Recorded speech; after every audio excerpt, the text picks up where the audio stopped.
आणि मुंबईचे प्रश्न, महानगरपालिका हा अतिशय वास्ट असा विषय आहे. किती प्रश्न विचारले तरी मला असं वाटतं ते थोडेसे कमी आहेत. तर मी जरा तुमच्यापासून सुरुवात करते. गेली 35 वर्ष तुम्ही सेवा देत आहात भारतीयांना.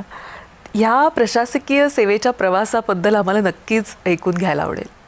कसा सुरू झाला हा प्रवास आणि what has triggered you to become IAS? प्रत्येक तरुण तरुणीच्या मनामध्ये समाजाबद्दल काहीतरी करण्याची एक इच्छा असते, तळमळ असते. पण आपलं स्वतःचं करिअर करत असताना अशा पद्धतीने आपण समाजासाठी, देशासाठी काय करू शकतो याची नक्की कल्पना, जाणीव ही बऱ्याच वेळेला धूसर असते. मला असं वाटतं की भारतीय प्रशासनिक सेवा किंवा भारतीय पोलीस सेवा या अशा सेवा आहेत की ज्याच्यामध्ये तुम्ही स्वतःचं करिअर देखील चांगल्या पद्धतीने करू शकता. पण त्याच वेळेला समाजासाठी काहीतरी करण्याची तुमची जर इच्छा असेल, तळमळ असेल, तर ती गोष्टसुद्धा तुम्हाला सहजसाध्य होऊ शकते. तर याची थोडीफार कल्पना असल्यामुळं त्या दृष्टीने करण्याची अनेक तरुणांप्रमाणेच माझी त्यावेळेला इच्छा होती. पण घरचं बॅकग्राऊंड तसं होतं किंवा घरच्यांची तशी इच्छा होती? घरचं बॅकग्राऊंड नक्कीच पूरक होतं, प्रोत्साहन देणारं होतं, याच्यात काही शंकाच नाही.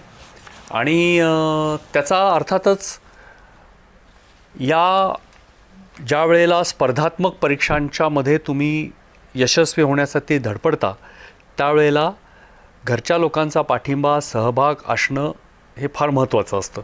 त्याच्यामुळं तुमचं नीतिधैर्य वाढतं, आत्मविश्वास वाढतो. अन्यथा मला वाटत नाही हे शक्य होईल. तुमचं मराठी अगदी मेस्मरायझिंग करणारं आहे. सो मराठीवर काम कधी सुरू केलं? मराठीवर काम सुरू करायची गरज नाही पडली कधी, कारण हे उपजतच होतं. म्हणजे माझा जन्म, शिक्षण कोल्हापूरचा, आणि मी आता गमतीनं नेहमीच सगळीकडेच म्हणत असतो की कोल्हापूरमध्ये सगळ्याच भाषा मराठीमध्ये बोलल्या जातात. कारण तिथं असं शिकावं लागत नाही. बरं. कोल्हापूरमध्ये तांबडा रस्सा खाणं आणि मराठी बोलणं हे कुणी बसून तुम्हाला शिकत नाही, हे उपजत आहे, हे आपोआपच होतं. त्याच्यामुळे ते शिकावं लागलं नाही. फक्त चांगलं साहित्य वाचल्यामुळं त्या मराठीला वरती संस्कार पडले, अजून एवढाच एक फरक आहे.